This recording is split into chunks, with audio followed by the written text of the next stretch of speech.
Good morning and welcome to today's episode of WTVA Distance Learning, brought to you by the New Albany School District. My name is Luke Tentoni and I have the honor and privilege of being the assistant principal at New Albany High School. Today's episode includes 3 different lessons. First, from Miss Lakin Kirk, an English instructor at New Albany High School, followed by a science lab performed by Miss Summer Tyre, Mary Scott Sanks, and Katie Kent from New Albany High School, and then some soccer tips brought to you by Coach Carol Vogel and Caitlin Robbins. Thanks for joining us today. Hey guys, my name is Lakin Kirk and I teach English at New Albany High School. Today I want to give you some resources that might help you at home if you're trying to get your kids to read. Maybe English isn't your thing or English isn't their thing and you really want them to continue their education throughout the summer and not slide into that summer slide where they need to be reading before they go back in August. So let's get started. So all of the resources that I'm going to show you are free, and I actually have 4 and they will work for grades K through 12. So the first one I want to talk to you about is called StorylineOnline.net. It's really going to be more for your kindergarten or even pre-K all the way up to 4th or 5th grade level of students. So on this website, my absolute favorite thing about it is it's a read aloud site. What that means is someone physically reads the book aloud to you so that your child can listen to it. And you can listen along and ask them questions and pause the video as you go through, or you can let it get all the way through a story and then ask them questions afterwards to see if they really understand what they were listening to. It's also all read aloud by celebrities you're probably going to know. So with this site, I'm just going to click where it says all books, even though most of the books are featured on the main page. So once you log onto this site, everything you need is really right there anyways. You do not have to sign in. You do not have to create an account. Like I said before, it's free. And it's going to have all the stories that you loved as a kid and that your kid now will love as well. My favorite is The Kissing Hand. I remember reading that growing up, and so now I read it to my little boy, and it's really fun. With each of the books that are read aloud, the names of the people that read them are going to be familiar to them. Like one that I know they're probably going to recognize is Kristen Bell, who plays Anna on Frozen. I know they're going to recognize her voice because it sounds like Anna on Frozen. And then some other names that you will recognize that you'll enjoy are Oprah, James Earl Jones, which is just, Mufasa to me. You've got Wanda Sykes, Betty White, and Viola Davis. So you're going to recognize all of those people, and then your children are probably going to recognize their voices as well. So the first site, it's free, it's fun, it's for younger kids, it's going to get them interested in reading, and then you can grab that book physically at home and read it with them as well. And so they can enjoy listening to their favorite celebrity read it, and you read it with them too. So with all 4 of these resources, my absolute favorite thing is that they're Lexiled, and what that means is they're leveled for the reader. So if you have a 3rd grader, you want to text somewhere from 2nd to 5th grade. If you're a 10th grader, you want to text it somewhere from 8th to 12th grade. You don't want to go too far above or too far below, and these websites make it so super simple to do that so that you're finding an article or a text that they actually want to know about because it's somewhere in their interest range. All right, so resource number 2 is called readworks.org. In my 7 years of teaching, I've taught 5 different grades, and I have used this with every single English grade I have taught because it's just super convenient and it gets the job done every single time I need it for me to explain information to my kids that I want them to understand. So my favorite feature on readworks.org is called Article a Day. And what you do when you click that section and go into Articles a Day, which is just on the left-hand side, again, free, and all you have to do is sign in. It's super quick and easy. I just have to find an article that I like. I click on it. It has read-aloud capabilities, very much so like our Storyline Online does. So it's read aloud to them in a non-robotic voice. Typically, when kids are read to in a robotic voice, they tune it out immediately. I do too. It's like listening to Siri go on and on and on, So once they've listened to the article or read it, if you want them to read it, there's a ton of little activities they can do with it. You could print it and do it paper and pencil, and it's 2020, so you can also do it on a device, a laptop, computer, whatever you have at home, it will work with that. So you get on here, pick out an article of something they might be interested in. There's a ton of different things about animals. Kids are really into wild animals. They want to know about wild animals, where they live, what they eat, and why they do the things they do. And so you can find something they're interested in, give them that article, let them read it, let them answer questions. You don't have to come up with the questions. It does that for you. The very, very best thing about this site is it does a lot of support for vocabulary. Vocabulary is really where our children stumble on understanding what they read, because obviously if they're coming across words they don't know, it throws out everything they've read and all they can focus on is, I don't know that word. So help them with the vocabulary section, get them started on this, let them know some words, learn some words they didn't know, and they will see those words again, and the next time they'll know them, and that will build confidence in their reading and in their self-esteem as a reader. Okay? Our next source, it's a little bit more geared towards middle to high school level students. I personally use this in my own English classroom at least once a week, probably more than I should use it. And that is Common Lit. Your child's probably, if they are middle school or high school, they're probably going to have heard of it. And when you say you're about to do a Common Lit, they're going to be like, no, please don't make me. But it is good for them. So the way that I use this in my own classroom is whatever book we're using, I want to find some extra material, we call it supplemental material, that they can read about information outside of the actual story we're reading to better understand the story we're reading. So this year with my freshmen, we read Animal Farm, To Kill a Mockingbird, Of Mice and Men, and Romeo and Juliet. So when I go to Common Lit and I click the drop-down menu under Library and I go to Book, I can find all 4 of those books plus a ton of other books that they actually will want to read because they don't think they're going to read them in class, like Harry Potter or Percy Jackson, tons of things that they're actually reading in their free time themselves. And there's so much extra material on these that's going to teach them more than they would have known from just the book itself. I'm weird in that way. If I'm reading something, I want to know more about it so that I can teach it better, because like when I'm teaching To Kill a Mockingbird, I didn't grow up in the 30s. I can't explain the 30s unless I go and research myself and give them more background knowledge on what it was like to be poor living in the Great Depression in the 30s. So say they want to read Percy Jackson and the Lightning Thief, they click that and there's going to be a ton of other excerpts, short stories, and poems that use Greek mythology, and they're going to love it because they're going to know even more about the story they're actually reading using those supplemental materials. Our last resource is probably the one they're going to gear towards the least. However, it is beneficial, and it's called Newsela. It's also been called Newsela, tomato, tomato. But when you click on it, you can go and you can search for just about anything you want to know about. So like when I'm pulling it up right now, say I want to talk to my child about the election in 2020. When I click that and pull up election in 2020, it's going to give me some information about different debates and things that have been had, candidates that have run and dropped out, or so on and so forth, the policies that they stand for, whatever, if you're wanting to talk to them about any topic, go click it in your search bar and it'll pull it up. One thing I noticed about Newsela is if there's something current that's actually happening today, they are featuring that article on their main page. So you better believe when you go on Newsela right now, coronavirus is there. You can read about it. You probably can read enough about coronavirus everywhere else. However, you definitely can find any article about something that is mainstream, that is current on Newsela. It's a great site for non-fictional reading. And nonfiction is where children tend to struggle because, again, that vocabulary comes in. And when you don't know the vocabulary, you don't know what it's talking about. But they're going to see things that they read in nonfiction that they'll never see again if they were only reading fiction. So nonfiction's really, really good for them to learn new words they didn't know and to know more about the world around them. Those are our 4 resources. If you end up using them, let us know. Hashtag us at NAvirtualschool. Thanks, guys. Good morning. I'm Summer Tyre, and I teach biology at New Albany High School. Hello, I'm Mary Sanks, and I also teach science at New Albany High School. And I'm Katie Kent, and I teach science at New Albany High School. And today we're going to teach you about DNA. We're going to do this using a lab where we actually extract DNA from a strawberry. So let's get started.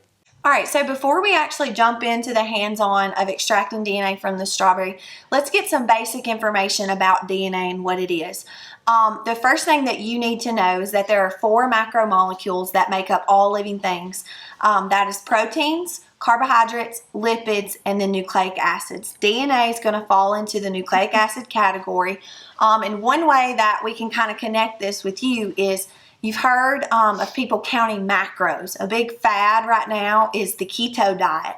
And so if you try to endeavor into the keto diet, you're going to just look at your protein and try to cut most carbohydrates, and you're going to have a really high fat or lipid diet and protein diet. One misconception that a lot of my students in my classroom have is that foods don't include nucleic acids or DNA. That is not true. All living things have DNA. All living things are made up of, they have some sort of nucleic acid. So for example, if you eat a cheeseburger, you're not just thinking about, oh, I'm just eating some meat and a bun.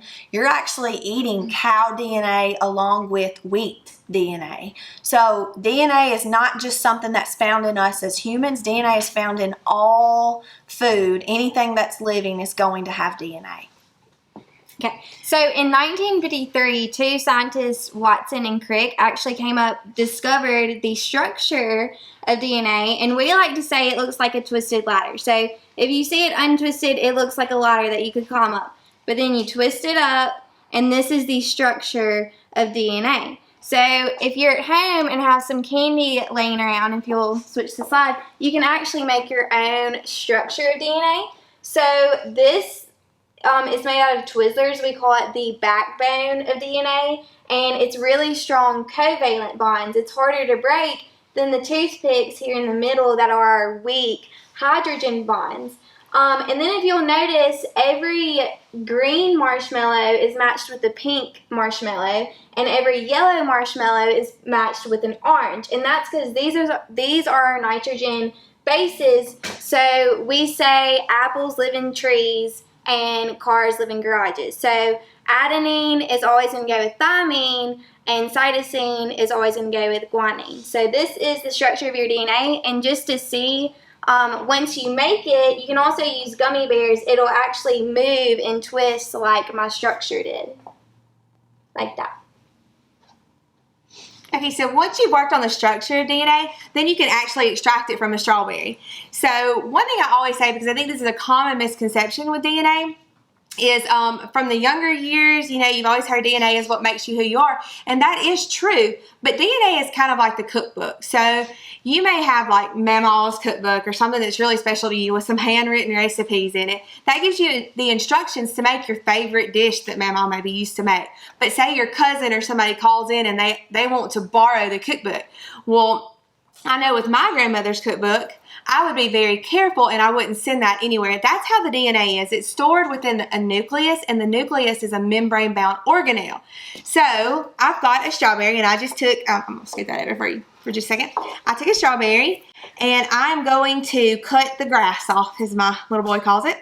And you can actually put this into sections because you don't need very much in order to do this. So I've already put one piece in here. If you are familiar with cell membranes and like the nuclear membrane, you know that it's made of phospholipids. So we have lipids in here that we need to break down in order to release the DNA. So this is kind of the fun part. So what you're going to do is you're going to take just some salt, regular salt, and put some in the bag. And then you are going to take, you can use anything that you have at your home. You can use laundry detergent. This is just dish soap. And you're going to mix it with just a little bit of water. There's no exact science to this. You really can't mess it up. So you're going to put it in there, and the dish soap is actually going to work to break apart those lipids. So I'm going to pour some of this in here. My goal though, and if you do, like you can see I have some bubbles. That's not the worst thing ever. Don't fret about that. But what you're going to do is close your bag up, and you're going to squish the strawberry into the soapy water, and your goal needs to be to make as few bubbles as possible, and your mom will appreciate that, because if you just start smashing it, your bag's going to explode and you're going to throw strawberry all over your kitchen. But what you need to do is try to squish this up and make as few bubbles as possible. And what I say do is knead it for like a minute gently, because you don't want to make a whole lot of bubbles because they're going to get in your way, and you also don't want to splatter your strawberries all over your house. So you're going to try to break that up. And remember, the reason we're breaking that up is because DNA cannot leave the nucleus. It's trapped in there, just like Grandma's cookbook is at home. Now I'm going to continue on with Grandma's cookbook while I'm squishing this up. So we know that DNA makes us who we are. It holds the instructions. But if you went to Sunday lunch at Grandma's house and you were really, really hungry and she put the cookbook out on the table, you would be a little disappointed, right? Because I don't know about you, but I've never gone to Grandma's house and eaten a recipe. So what what actually happens is DNA writes the code or the instructions or the recipe book for proteins to be made. And proteins are what actually make up our body. They actually make us who we are.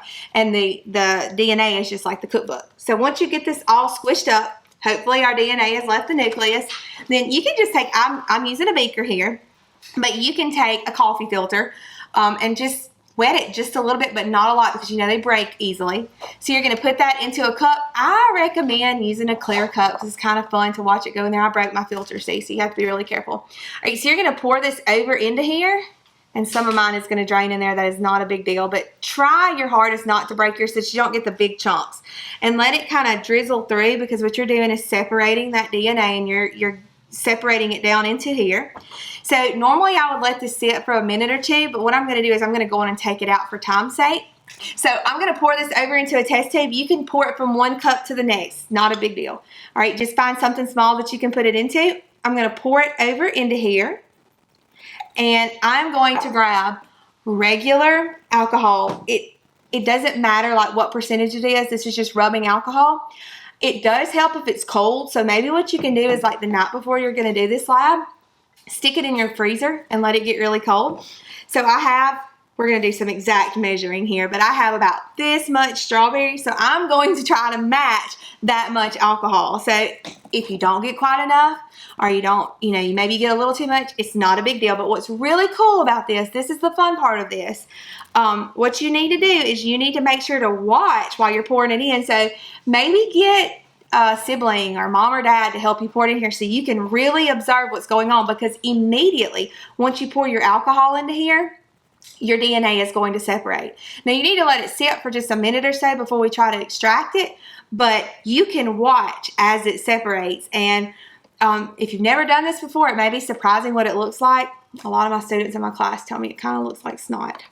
All right, so I'm going to pour it in there, and then I'm going to let it settle. And like I said, when you do this at home, you're going to try to make sure you don't get the chunks, because what's happened is I did get a few chunks in mine, so that might, like blur the site where your DNA, but I can see where my DNA is separating. Like I can see the white pieces of DNA separating, and the longer I let it sit here, the longer it will separate. And like Miss Saint said, it likes to be compact. It's kind of like a spring. If you've ever seen a slinky, the slinky, when you pull it apart, as soon as you let it go, it tries to move back together. So that's what's happening with the DNA. It's trying to cool back up.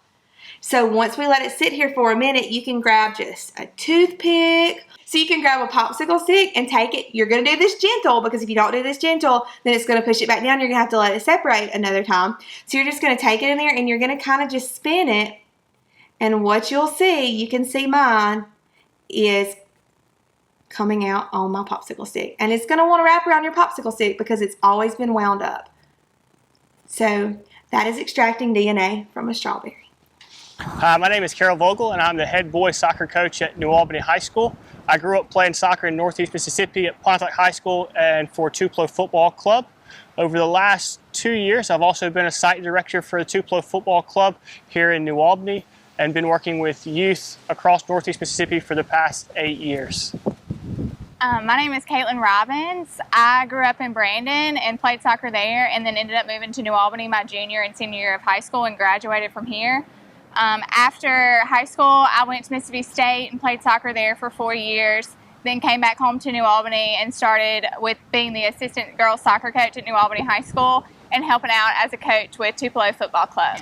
Today we're going to take you through a short segment of what you could be doing at home as a youth or high school soccer player to help you refine your skills and stay up to date. So what we're going to start off with is just a bit of juggling. So normally with your juggling, it's just in the backyard. Can I keep the ball up as many times as I can? Today we're going to add in some constraints to your juggling to make you focus on using both feet and challenging the height of the ball to make it a little bit more difficult for you. The second part we'll go through is just a series of ball manipulation tasks that will just help you stay on your toes, increase your ball comfortability, and just get you more comfortable with the ball in a certain sense. And then the last segment we'll be using a wall. So the purpose of all these drills and exercises that we're doing is that you at home can do it by yourself without anyone else. So today we'll be using a wall as our second player. So we'll be playing the ball off the wall, using different touches, different turns that you will see in a game and that you will need to use in a game setting in the future as well. We want to encourage everybody here watching to go grab a soccer ball and participate in our soccer lesson for y'all today. All right, so for the first minute of today's soccer plan, we're going to work on alternating feet juggles. You can do this by starting the ball on the ground, or you can start with the ball in your hand, whatever you feel more comfortable with. And so Coach Robbins here is going to demo for us today alternating juggling using our feet. And so you can see here she's alternating from left to right foot. It's okay if she has to take maybe an extra touch on the right foot or an extra touch on the left foot to keep it going, as long as she can keep the ball in the air so she can get it back under control. And once the ball drops, that's fine. She can just get the ball, resume going for the next couple of seconds. We want to go for 1 minute here, okay? Also, if you are a beginner juggler, you can let the ball maybe take a bounce in between each juggle, okay? So let the ball hit the ground, left, bounce, right, bounce, left, bounce, right, bounce. And then once you become more comfortable with the juggle, you can maybe try to piece together 2 juggles, 3 juggles, 4 juggles until you reach your goal. Okay, so once again, we want to be doing this for a minute, as many as we can get, really focusing on alternating between our right and our left feet. All right, in our next minute of juggling, we're going to do something called the low, low, high. So your first 2 touches are going to be low, and then you're going to do a challenging touch that's going to go high, and it's going to be harder to receive when it's coming down. So he's about to do, he just did low, low, high, low, low, high. And notice if you mess up, just grab it, start again. Low, low, high. Ooh. The more you practice, the more comfortable you are on the ball. Low, low, high. Low, low, high. Low, low, high. And if it's too hard for you to roll the ball up on your foot, you can always start with your hands and drop it down on your feet and start with the low, low, high there. In this next juggling segment, we're going to be working on something called the mountain climb or climbing the ladder. So this task is a little more difficult. So you're going to be alternating feet. You're going to get 1 with your right, 2 with your left, 3 with your right, 4 with your left, and you're going to keep on going and alternating feet and trying to get 1 more than you did the previous time before on your alternating foot. So he's about to give it a go here. If it takes you a while to get your rhythm going, that's fine. Mess up, just roll it back and start again. All right, so to start our ball manipulation series, we're going to start off with something called V-cuts. It's just simply you're going to pull the ball back, open your hips up, take your first touch inside the foot, and you can continue that pattern to the left and to the right side of your cone, water bottle, whatever object you have at home that you can use as your setup, okay? So one of the key things here, you can notice Coach Robbins here starting off nice and slow, just to gain a bit of comfortability, to get a little bit of routine, a little bit of rhythm down. Once she begins to get more comfortable, she can start to speed up, and she wants to make sure that she's keeping her knees bent and her body in an athletic stance. Also, to increase the difficulty of it just a bit, you may work with your head up, maybe taking a peek after every touch, taking a peek after every 2 touches, because with soccer, not only do you have to be a technically gifted player, but you also have to be able to get your head up and make good decisions while you're on the field. So the next portion of the ball manipulation series is going to be outside the foot touches, so similar to the V-cuts, but we're using a different part of our foot, also taking an additional touch now. So we're still working from left to right of our object here, our cone. So Coach Robbins is taking outside the foot turn, following her drag back, and then taking the ball to the destination of next to the cone. Okay, so she's going to start off nice and slow, pull back, outside touch. Okay, and we want to make sure that our pullback is occurring with the same foot we're going to take our outside touch. So you're going to take 3 touches in a row using the same feet. So left, out, forward, right. There you go. So notice she's taking 3 touches in a row using the same feet. She's got her body in a nice, good athletic stance. Make sure you're on the balls of your feet here. You don't want your heels touching the ground. After a couple of seconds or maybe minutes of doing this, you may feel a slight burn in your calves, in your feet. But that's a good thing, right? It means you're getting some work in during this time. The next ball manipulation technique we're going to work on is called the L-turn. So he's going to take the ball, he's going to roll it, and then touch it behind his leg. Get another touch with the opposite foot, roll it. So he's making an L shape with his movement on the ball, and he's getting on each side of the cone here. Just working it back and forth, taking a touch, pulling it back, getting a touch underneath his opposite foot. This helps with the control on the ball. Make sure you keep it close to your body. You want to make sure you're planting directly to the side of the ball, maybe a little bit in front of the ball to allow you to pull the ball back easier. This is a great little tool here to get around a defender, to open up space maybe for a pass or the chance to go to goal. So our goal here is to give you the abilities to work on your soccer skills at home when you're by yourself. So today we're going to be using a wall as our second player. If you're at home with a brother, a sister, or a parent, feel free to get them involved here. But if you're like some other kids, maybe you have no one there with you right now, let's use a wall. No reason not to get better, okay? So the first thing we're going to do here today is do 2 touches off the wall. Coach Robbins here is going to take her first touch with the inside of her foot across her body. Notice the important thing about your first touch is you want to set the ball up to your opposite foot that you're going to hit, okay? So the big key of being a good soccer player is your first touch. Notice her first touch is taking it directly into the path of her opposite feet, and she's able to get a high amount of repetitions off. If the ball doesn't end up in the area that you wanted it to play in, just continue to keep the pattern rolling. Work it out, figure it out until you can get that comfortability going again, and the repetitions in. So we're going to continue on with passing against the wall here. So prior we were using the inside of our foot for our first touch. Now we're going to progress using the outside of our foot for our first touch. So she's going to take the outside of her left foot, nice little soft touch. It's going to put it into the path of the next foot that she wants to strike the ball with. Notice how she's staying on a bounce. She's not flat-footed. She's adjusting her body. She's adjusting her distance from the wall to get a better touch on the ball. And for the last piece here, we're going to combo some of these wall work drills that we have. So the first we're going to start off with is just 1 touch. You're going to use your right and your left foot, alternating feet off the wall. Notice she's going to change her distance from the wall so that she can adjust her body better to the ball. Okay, now to progress from this, we also want to incorporate some turns, okay? So maybe she takes a larger hit off the wall, opens up on the half turn, gets around the cone, keeps the ball nice and tight. Same thing, off the wall, on the half turn, gets around the cone. What you can also do is maybe set up a cone or 2 behind you, and you maybe want to check that cone so you're practicing the habit of getting your head turned before you receive the ball. Because you want to know what's behind you, you should already have a picture of the field before you've ever turned. Notice the quick scan of the shoulder there. She's around the cone. How many fingers I got here? 2. Okay, so maybe you can have somebody behind you holding up your fingers. What we have here? We want to check that shoulder before the ball comes. Let's go one more time. So as the ball goes off the wall, she's going to check her shoulder. Thank you for joining us. We hope we've piqued a little interest in you to maybe go outside, try these yourself. I promise you, these things will help you stay refined in your soccer skills. It may not be everything that will be used in a game, but these skills and these drills will help you improve and stay on top of your game during this time. Thanks for joining us today. We hope you enjoyed the lessons brought to you by the faculty of New Albany School District. Be sure to visit our website at www.nasd.ms. And to all of our students at New Albany High School, if nobody's told you they love you today, you better know that I do, because it's a great day to be a Bulldog.